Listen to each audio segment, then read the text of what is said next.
Have you ever felt something was off, like reality itself glitched?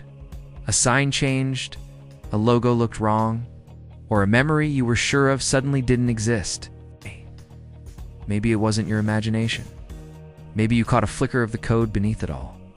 Because if some of the world's greatest minds are right, then everything you see, everything you feel, even this moment might not be real.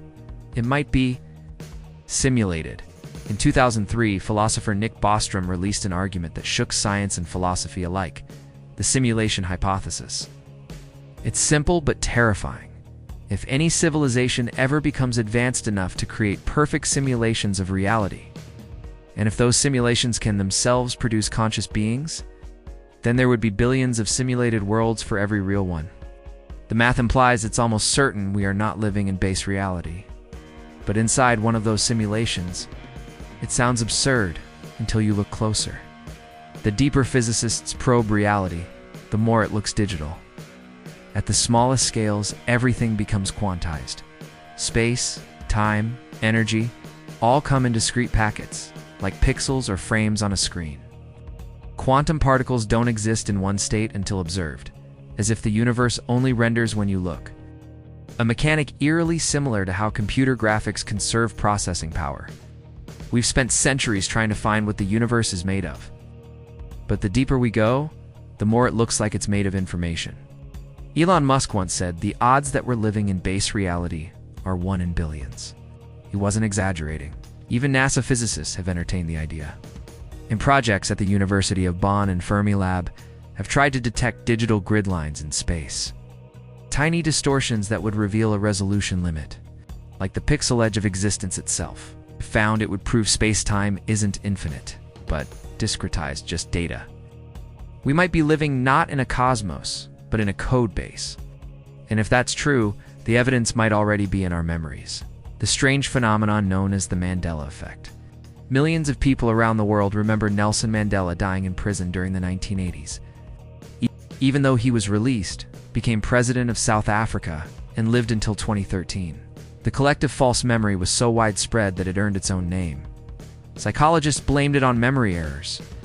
Others whispered, maybe the simulation updated, and not everyone's version synced correctly. Examples are everywhere. The Berenstain Bears, not Berenstain. Febreze with 1 E, not 2, and the famous Star Wars line. Darth Vader never said, "Luke, I am your father." The real line? No, I am your father. Yet millions remember it differently. Are these shared mistakes? Or proof we live in overlapping versions of the same code, revised and recompiled over time? Online, entire communities have formed to document what they call glitches in the matrix. Stories of déjà vu, time slips, or reality behaving strangely, posted by people who sound eerily sincere. Reddit's Glitch in the Matrix subreddit is filled with moments that defy logic. User Throwaway Double Life wrote, "Then I once saw myself walking into a coffee shop I hadn't reached yet. Same clothes, same bag, same everything. I froze. Then the other me vanished." User What's That Truth 89 said, "They were driving one night when every streetlight went dark at the same instant. The world went silent," they wrote. "No cars, no sound, no wind. Then everything turned back on at once, like someone hit play." And user Valentius Guy described waking to find their entire kitchen rearranged. The fridge was on the opposite wall. Microwave had switched sides. My husband swore it had always been that way. Coincidences, illusions, or the simulation reloading itself. But maybe the truth lies somewhere between physics and psychology. Because the brain itself functions like an adaptive computer, constantly compressing, rewriting, and deleting information. Every memory you recall is partially rewritten in real time. That means your memories aren't photographs, they're code fragments. When millions share the same memory error, maybe it's a side effect of how human hardware stores information. Or maybe our minds are connected to the same underlying system, tapping into the same corrupted file. Still, physicists have begun to notice patterns. Cosmic background radiation, the oldest light in the universe, may reveal subtle grid anomalies, tiny imprints that suggest the universe has a finite resolution. At the Planck length, 1/10 millionth of a trillionth of a centimeter, reality itself breaks down into digital chunks. It's as if the fabric of space-time has pixels. And like any computer rendering, sometimes it drops a frame. The simulation theory also fits neatly with the holographic principle. The idea that all of reality, everything we see in 3 dimensions, is encoded on a 2-dimensional surface at the edge of the universe.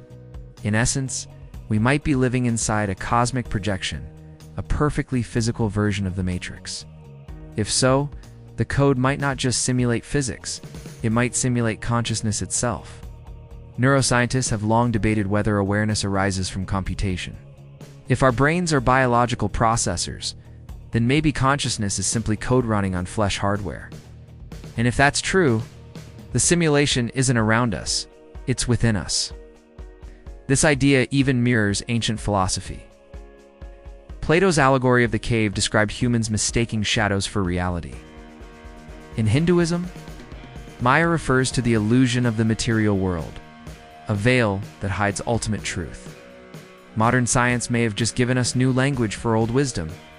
Maybe the simulation isn't technology, maybe it's existence itself. If this is true, then what about free will? If we're part of a simulation, are our choices our own, or pre-coded responses? Nick Bostrom once said that if we're simulated, the simulators might occasionally, intervene, introducing anomalies or guiding outcomes. Could that explain sudden coincidences, prophetic dreams, or the unexplainable instincts we sometimes follow? Maybe free will exists, but only within the parameters of the program, like a character in a game who feels agency inside designed limits. And yet, that doesn't make life meaningless. It might make it more extraordinary. Because if every moment is designed, then even your thoughts are part of the simulation's story. Your curiosity right now might be the system examining itself. User/old paradox loop wrote on Reddit. If we're code, then thinking about the code might be what it's for. Maybe consciousness is the simulation's way of becoming self-aware. That line stayed with me because it suggests something profound, that maybe awareness isn't the error, it's the goal. Quantum computing is also blurring the line between digital and physical. Machines like Google's Sycamore processor already manipulate quantum states, bits that exist as both 0 and 1 at once. It's eerily similar to how the universe itself seems to operate. We can build small-scale universes in our own labs. Then what stops a higher intelligence from having done the same on a cosmic scale? And as artificial intelligence grows, our own creations are becoming aware of their creators. So maybe that's what's happening here. We're the AI of the universe, waking up to our own simulation. So what does it all mean? Maybe nothing changes. You'll still feel pain, love, wonder, loss. You'll still chase meaning.